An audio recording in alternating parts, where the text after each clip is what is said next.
Hey guys, RedSpartan here. So in this video, I wanted to talk about the cycle. It's sort of a battle royale game. I'm going to be diving into it further as to why I say it's sort of a battle royale game, but I was hoping to do a series about it.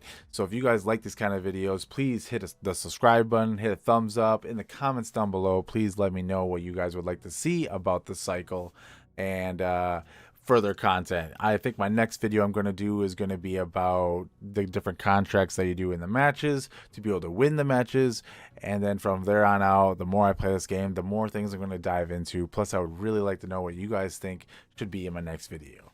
But let's dive right into it.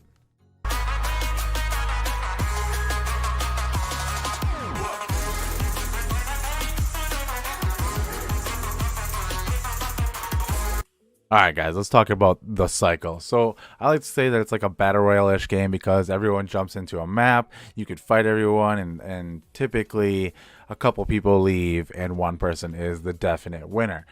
The reason we put the ish on there is because you mostly are going to be fighting contracts, and by that I mean there's specific objectives that the map wants you to do to be able to win. You could go around and fight everyone and kill everyone, but the really zealous players that are going to shoot for that #1 spot are probably the ones that are going to be completing all the contracts that they can to be able to get the most points that they can over you.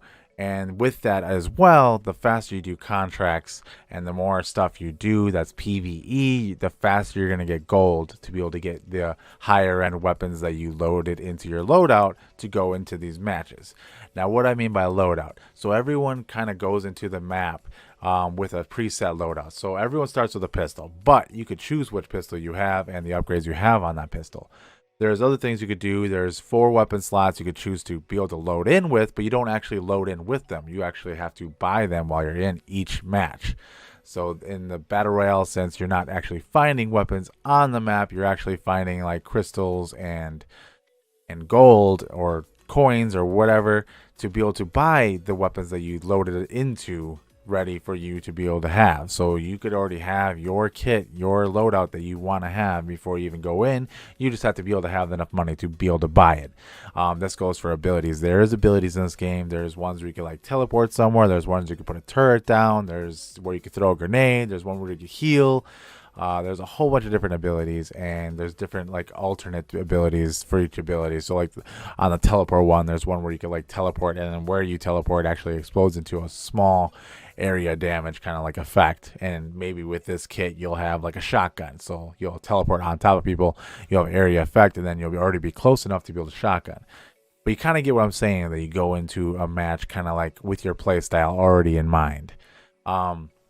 Now, everyone can leave the match, but who is the winner is who completed the most objectives and has the most star points. So if you see on the top left, it actually says 4 next to the star, and it says that they're 5th. That means that there's other people that, right here, there's other people that have more stars. The more stars you have, the more likely you're probably going to win. You could kill people, and once you kill them, they're done. That's the stars that they have. They probably won't get much crafting utilities when they leave. So by what I mean by crafting is that when you're outside of the match into like a lobby, you actually have to craft weapons, which they're fairly cheap. You pretty much get all the stuff you need in a couple matches for the pretty good essential guns to be able to win matches and win team fights or fights in general. But you have to craft your stuff outside in the lobby to be able to kind of bring it into your match. Once you craft it, it's yours. You don't, if you die in a match, you don't lose that crafted gun. It's always in your kit. This game is really fun. Right now they have squads, duos, and solos. They're alternating between like different modes. I think solos is always a thing. Don't quote me on that, but they are doing this right now in early access so that they could test out the modes and kind of like filter people into certain modes rather than have like all of them available, and then maybe everyone's just doing duos and solos and no one's queuing up for squads, but then you got people that are trying to queue up for squads that can't queue up. It kind of makes it so the queues are going, right? Limiting that while there's not that many people in the know about the cycle, limiting the queue times to be able to let people to get into matches as fast as they can get them into. When you're in a solo match, you could actually pact with people, which is kind of like teaming up with them till the end if you want to. With this though, they or you even can turn on them at any moment, basically ending the pact, and you're able to kill each other. You typically want to pact with people that are stronger than you, and then maybe later on down the road end that pact and end them, hopefully. This right here that you're seeing is a crystal. It's another objective. There is the crystal. There is where you like hit a drill mining site. Basically, you start the drill, and then hordes of monsters start coming at you nonstop while the drill's going, and they get stronger and stronger as the drill goes more, but you're getting a lot of points. There is the uplink center, which is like a domination where you capture it, and then everyone else can capture it over you. But as long as you have it, you're getting like passive points. You don't have to stay on it to be able to get those passive points. You just have to capture it. But like I said, if you're not there, someone else can capture it and they get it from you.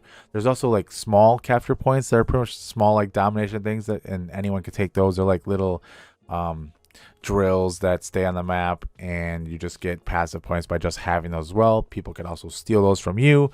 There is where you got to repair robots and put it in this one center area, and then that's just like points right there off the bat.